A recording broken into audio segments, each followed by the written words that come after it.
Friends, आशा करती हूँ आप सब स्वस्थ होंगे, खुश होंगे। आज फिर मैं आपके सामने आई हूँ कुछ प्रेरणादायक बातों को लेकर और उसी से रिलेटेड एक प्यारी सी अनोखी सी कहानी को भी लेकर। चलिए हम शुरुआत करते हैं पहले कुछ बातों से। देखिए फ्रेंड्स, जिंदगी में सबके पास सब कुछ तो नहीं होता है। सबके पास सारी सुविधाएं हो, सारे ही कंफर्ट्स हो, सारे ही टैलेंट हो, प्रतिभा हो, काबिलियत हो, सब स्किल्स हो। सारी चीजें एक व्यक्ति में होना तो पॉसिबल नहीं होता है, नॉट पॉसिबल, रादर इम्पॉसिबल। पर एक ना एक स्किल, एक ना एक टैलेंट, काबिलियत हमारे पास, हर व्यक्ति के पास होती ही है, और जिसके द्वारा वह अपना जीवन यापन करता है और जिंदगी में खुश रहता है और उसकी जिंदगी स्मूथली चल पाती है।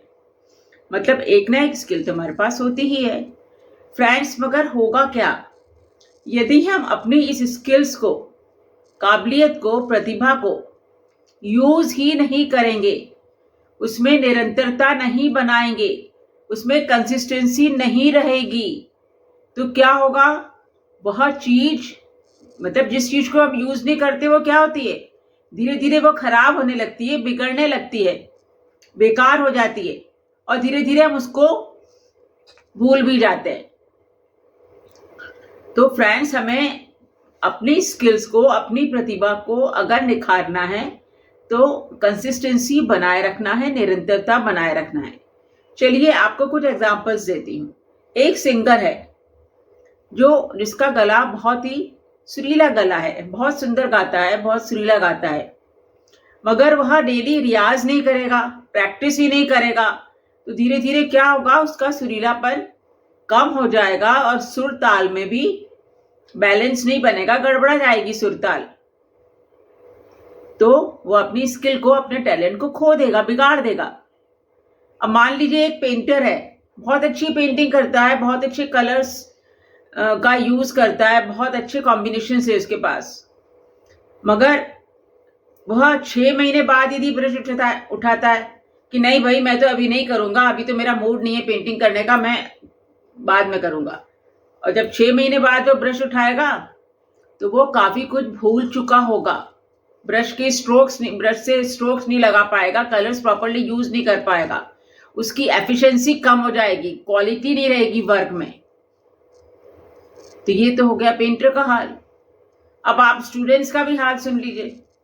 जो स्टूडेंट्स रेगुलरली पढ़ाई करते हैं, रेगुलर होते हैं, एक अनुशासन में रह के रेगुलर पढ़ाई करते हैं, उनको सफलता भी मिलती है, अच्छे मार्क्स भी स्कोर करते हैं, सब कुछ उनके लिए पॉजिटिव होता है। मगर जो रोज प्रैक्टिस ही नहीं करेंगे, उनकी निरंतरता ही नहीं रहेगी, कभी पढ़ाई करी, 4 दिन पढ़ाई करी, 10 दिन नहीं पढ़ाई करी, तो क्या होगा? धीरे धीरे वो भूलने लगेंगे और उनको सफलताएं नहीं मिल पाएंगी, अच्छे मार्क्स नहीं मिल पाएंगे।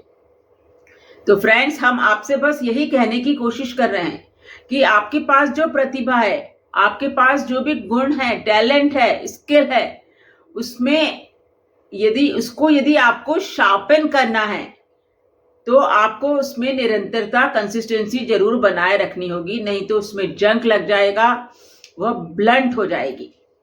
अपनी काबिलियत को, अपनी स्किल्स को, योग्यता को रोज यूज करो, डेली उसकी प्रैक्टिस करो, तभी उसमें निखार आ पाएगा, नई रंगत आ पाएगी, लोग आपको एप्रिशिएट करेंगे, आपको सराहेंगे, और आपका वर्क कैसा हो जाएगा? हाई क्वालिटी का, उच्च स्तर का वर्क हो जाएगा।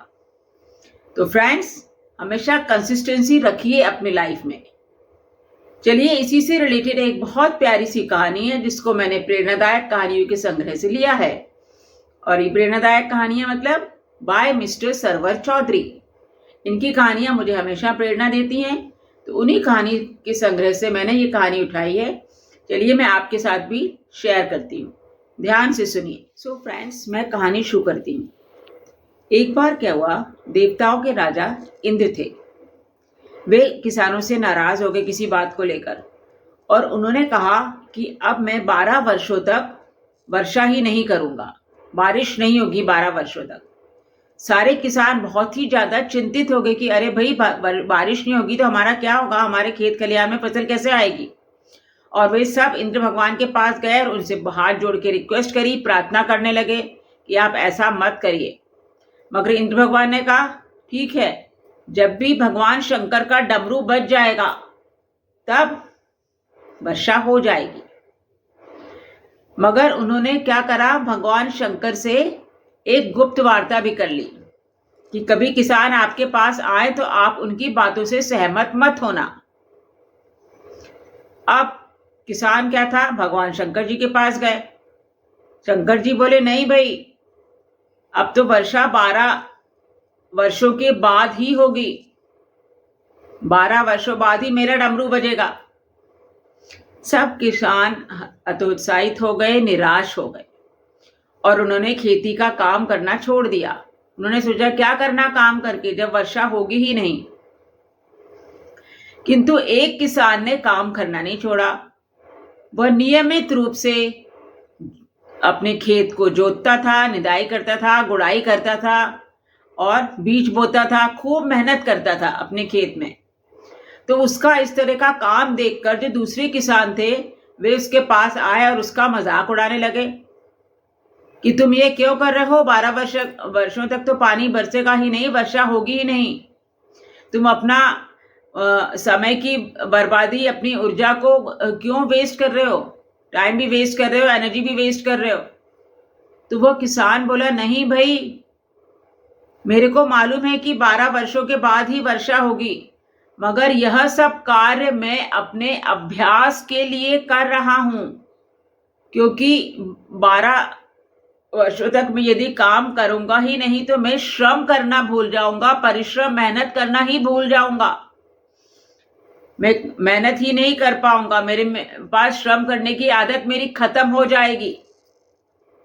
इसीलिए मैं यह कार्य कर रहा हूं और जब 12 सालों बाद वर्षा होगी तो मुझे काम करने में कोई कठिनाई भी नहीं होगी, मैं आराम से इजीली स्मूथली कार्य को कर पाऊंगा। तो इन किसानों की बात और इस किसान की बात माता पार्वती सुन रही थी। माता पार्वती जी शंकर जी के पास गई, बोली हे प्रभु, आप भी तो 12 वर्षों तक यदि डमरू नहीं बजाओगे तो आप तो डमरू बजाना भूल ही जाओगे,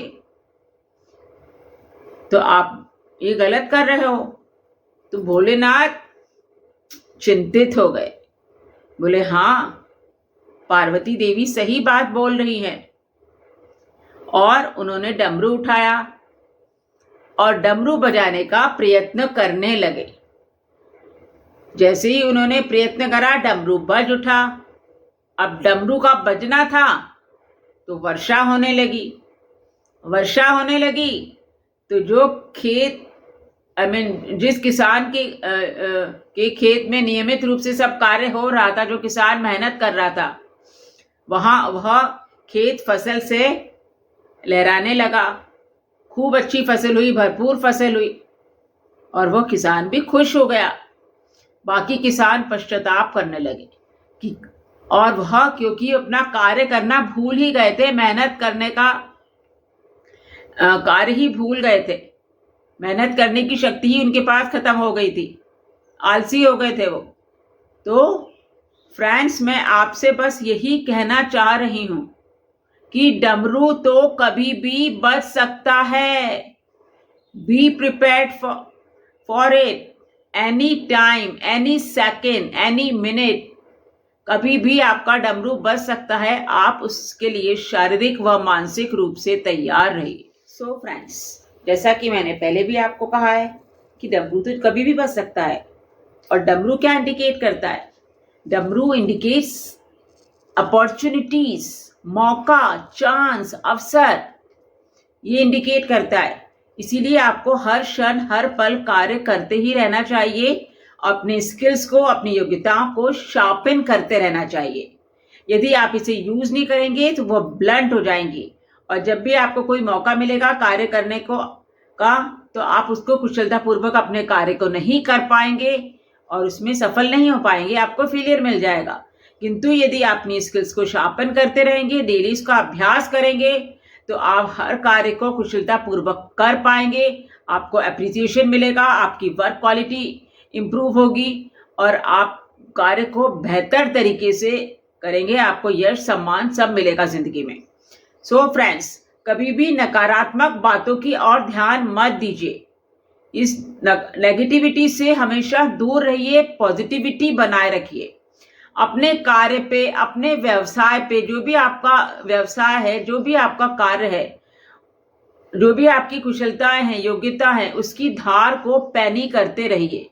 अपनी अभिरुचि का अभ्यास करते रहिए, अपनी स्किल्स का अभ्यास करते रहिए, तभी तो उसमें शार्पनेस आएगी, नहीं तो वो तो ब्लंट हो ही जाएंगी, उसमें जंक लग जाएगा। सो फ्रेंड्स, बस आपसे बस यही बात मैं कहने जा रही हूँ और यही गुजारिश करती हूँ कि वर्क कंटिन्यूसली, वर्क कंसिस्टेंटली, निरंतरता बनाए रखिए अपने जीवन में। स्किल्स की धार को हमेशा पैनी करते रहिए। Work as much as you can, work as efficiently as you can, and work as lovingly as you can. Don't stop, but work and work very hard. क्योंकि हार्ड वर्क और निरंतरता, कार्य में निरंतरता, यही आपकी सफलता की कुंजी है। तो मिलते हैं फिर अगले ब्लॉग में कुछ और अच्छी प्रेरणादायक बातों के साथ। उम्मीद करती हूँ कि आपको मेरा ये ब्लॉग पसंद आया होगा। यदि पसंद आया है तो इसे लाइक कीजिए, शेयर करिए और सब्सक्राइब करिए। आप सब खुश रहिए, स्वस्थ रहिए। मिलते हैं फिर अगले ब्लॉग में। Love you friends.